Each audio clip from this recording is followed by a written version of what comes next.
নমস্কার বন্ধুরা, কেমন আছেন সবাই? আশা করি আপনারা সবাই ভালো আছেন। আজকে কুয়াশাময় একটা সকাল থেকে আজকের এই ব্লগটা শুরু করলাম। আজকে এখানে টেম্পারেচার -2 আর রিয়েল ফিল 6। তো বীভৎস ঠান্ডা, আর পাশ দিয়ে দেখুন ট্রেন যাচ্ছে। প্রচণ্ড আজকে ঠান্ডার প্রচণ্ড কুয়াশা। তো তা সত্ত্বেও আর কি কাজে তো বেরোতে হয়, তো কাজে বেরিয়ে পড়েছি। আর ভাবলাম আজকে এই কুয়াশাময় সকাল থেকে ব্লগটা শুরু করি, আর দেখাই যে এরকম কুয়াশার দিনে এখানকার জনজীবন ঠিক কেমন হয়। তো চলুন বেশি দেরি না করে শুরু করা যাক আজকে আমার এই ব্লগ।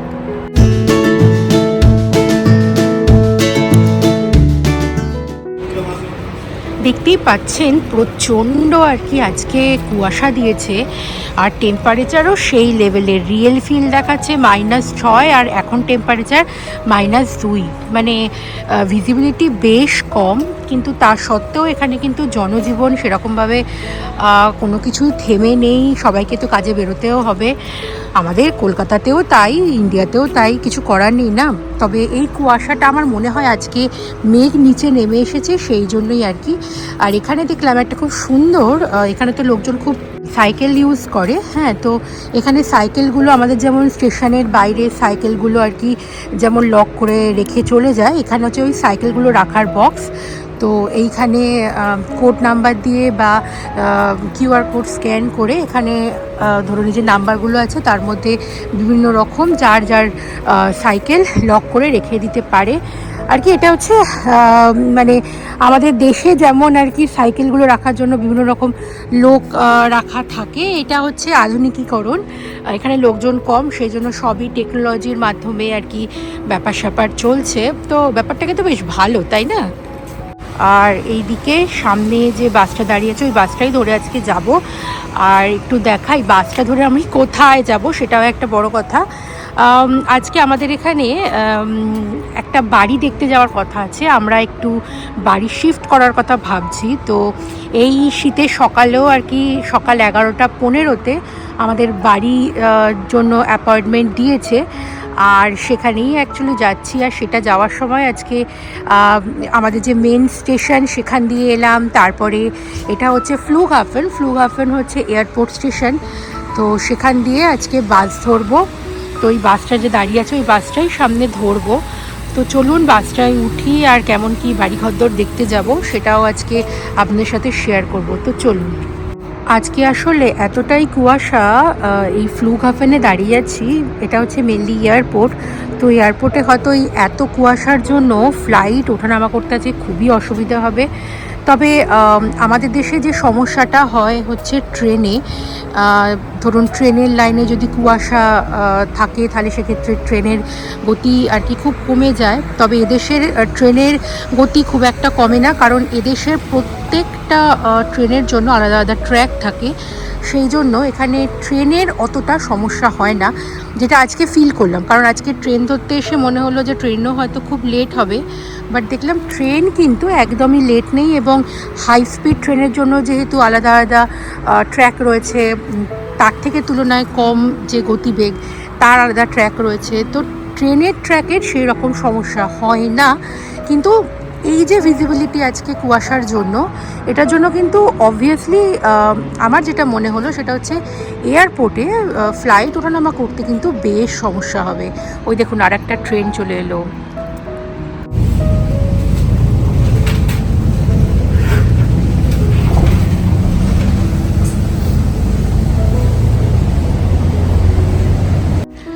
দেখুন এই যে কুয়াশা, আজকে এত ভরা কুয়াশা।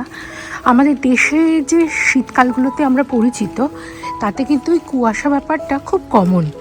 শীতকালে তো কুয়াশা হয়, তবে এই জার্মানিতে খুব একটা কুয়াশা হয় না, একদমই হয় না। মানে ধরুন একটা গোটা শীতকালে হয়তো একদিন কি দুদিন কুয়াশা হয়।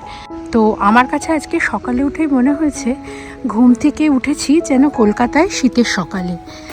তো চারিদিক বুঝতেই পারছেন গাছ আছে, তাও বেশ মোটা কুয়াশা। এই বাড়িটার সামনে মোটামুটি একটা বড় বাস স্টপ আছে, অনেকগুলো বাসও যায়। তো যাতায়াতের ক্ষেত্রে বাসই অপশন, বাট এখানে অনেকগুলো বাসের অপশন আছে, এটা অবশ্য ভালো ব্যাপার। এটা হলো এন্ট্রান্স, সামনে এটা হলো বেডরুমটা বেশ বড়। আর এই বেডরুম থেকে ভেতরে ঢুকেই দিকে হলো এটা হচ্ছে বাথরুম। আর এটা হলো বড় একটা লিভিং রুম বা ড্রয়িং রুম আর কি। ড্রয়িং রুমের সামনে একটা বড় ব্যালকনি আছে, আর এদিকেও একটা আর কি জানলা বেশ বড়। আর এটা হলো বাচ্চার রুম, এটা বাচ্চার রুম, এটাও বেশ বড়। আর এটা কিচেন, বাট কিচেনে কিন্তু কোনো রকম জিনিসপত্র নেই, কিচেন পুরোটাই কিনতে হবে। এটা হচ্ছে কিচেন। আর এটা পুরোটাই মোটামুটি একটা কমিউনিটি, পরিষ্কার আর কি, খুব সুন্দর হয়ে গেছে দেখা। আমি বেরিয়ে পড়লাম। উফ, আজকে এত ঠান্ডা লাগছে। বাড়িটা মোটামুটি ভালো। এবার একটু গিয়ে আর কি দীপাঞ্জলির সাথে কথা বলতে হবে। লোকেশন ওয়াইজও ভালো। আর ভাবছি এর আশেপাশে একটু কি আছে একটু চেক করে নিই, কারণ নতুন জায়গা গেলে আশেপাশে কত দূরে মার্কেট বা স্কুল এগুলো সব রয়েছে, সেগুলো তো চেক করা উচিত। মোটামুটি স্কুল বা চিকারকিটা এগুলো মোটামুটি কাছাকাছি আছে দেখেছি। এখন যেটা চেক করতে হবে যে আশেপাশে মার্কেট এরিয়াটা কত দূর।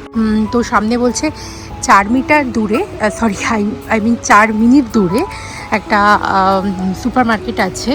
তো সেখানেই যাচ্ছি। সেই সুপার মার্কেটটা কেমন একটু দেখে নিই, সব কিছু ডিসিশন নেওয়ার আগে, এগুলো তো খুব ইম্পর্টেন্ট। তবে যতদূর বুঝলাম এইটা পুরোটাই হলো, এই যে দেখুন সামনে একটা বড় আল্টিসুর আছে, এটা একটা বড় এখানকার সুপার মার্কেট চেন। আর এই জায়গাগুলো মোটামুটি সব নতুন, মানে কমিউনিটি টাইপের। পুরনো বাড়ি এখানে নেই, সবই নতুন বাড়ি। তো আমাদের এবারে প্রেফারেন্স ছিল এবার একটু নতুন বাড়ি আর কি নেব, কারণ পুরনো বাড়িতে না ভীষণ জলের সমস্যা হয়, বা দেওয়ালেরও অনেক সময় ভেতরে জলের পাইপ ফেটে গেলে দেওয়ালের সমস্যা হয়। তো এগুলো খুব নর্মাল সমস্যা পুরনো বাড়িতে। আর এগুলো সবই আর কি কমিউনিটি টাইপের।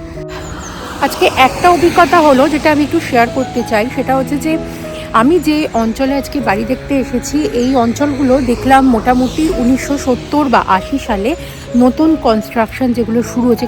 মানে এর আগে এখানে কিছু ছিল না। মানে এরকম নয় যে এই জায়গাগুলো আর কি ধরুন পুরনো বাড়ি ভেঙে বানানো হয়েছে, এগুলো সবই আর কি এখানে নতুন কনস্ট্রাকশন, 1970 বা 80 সালের বাড়ি।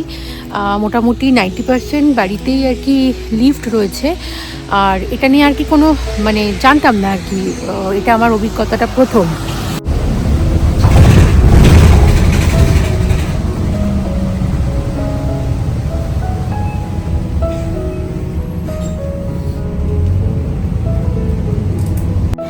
এয়ারপোর্টে এলাম, আর তাই মনে হচ্ছে যে এয়ারপোর্টের যেখান থেকে ওই ফ্লাইটটা ছাড়ে, তো রানওয়েটা দেখা যায় কি না, চলুন দেখি একটু। ও মা, এসে দেখছি এই যে দেখুন এখান থেকে রানওয়ে দেখা যায়। রানওয়েতে কোনো রকম ভিজিবিলিটি নেই, একটুও দেখা যাচ্ছে না কোনো ফ্লাইট। আজকে মনে হয় সব কটা ফ্লাইট ওঠা নামা করতে খুব অসুবিধা হবে। কি অবস্থা আজকে, সত্যি সত্যি প্রচণ্ড কুয়াশা, দেখতে পাচ্ছেন। চলুন এয়ারপোর্ট থেকে বেরিয়ে যাই। এই যে এয়ারপোর্টের এখান থেকেই রানওয়ে দেখা যায়, খুব সুন্দর দেখা যায়। একটা ভিডিও তো আমার রয়েই ছিল। তো যাই হোক, চলুন যাই। আজকে এই ঠান্ডা ঠান্ডা ওয়েদারে যদি না কফি খাই, তাহলে তো কি বলবো, এত ঠান্ডার মধ্যে কফিটা খেতে দারুণ লাগে। মোটামুটি ডুসেলডর্ফ মেন স্টেশন এসে দেখলাম আজকে কুয়াশাটা তাও একটু কমেছে। এই বাড়ি যেতে যেতে কফিটা খাবো, আর আজকের এই ভিডিও এখানেই শেষ করব। চলুন কফিটা খাই। তো কেমন লাগলো আজকে এরকম কুয়াশাময় সকাল সকাল দিনের গল্প। আশা করি এই ভিডিও আপনাদের ভালো লেগেছে আর নতুন কিছু জানতেও পারলেন। তো চলুন আজকের এই ভিডিও আমি এখানেই শেষ করছি। আশা করি এই ভিডিও আপনাদের ভালো লেগেছে। ভালো লাগলে প্লিজ একটা লাইক করে দেবেন। ইউটিউব থেকে দেখে থাকলে আমার এই চ্যানেলটাকে সাবস্ক্রাইব করে দেবেন, আর ফেসবুক থেকে দেখে থাকলে আমার এই পেজটাকে ফলো করে দেবেন। তাহলে চলুন, খুব তাড়াতাড়ি দেখা হবে পরবর্তী কোনো ভিডিওতে। ততদিন পর্যন্ত আপনারা সবাই ভালো থাকবেন। বাই।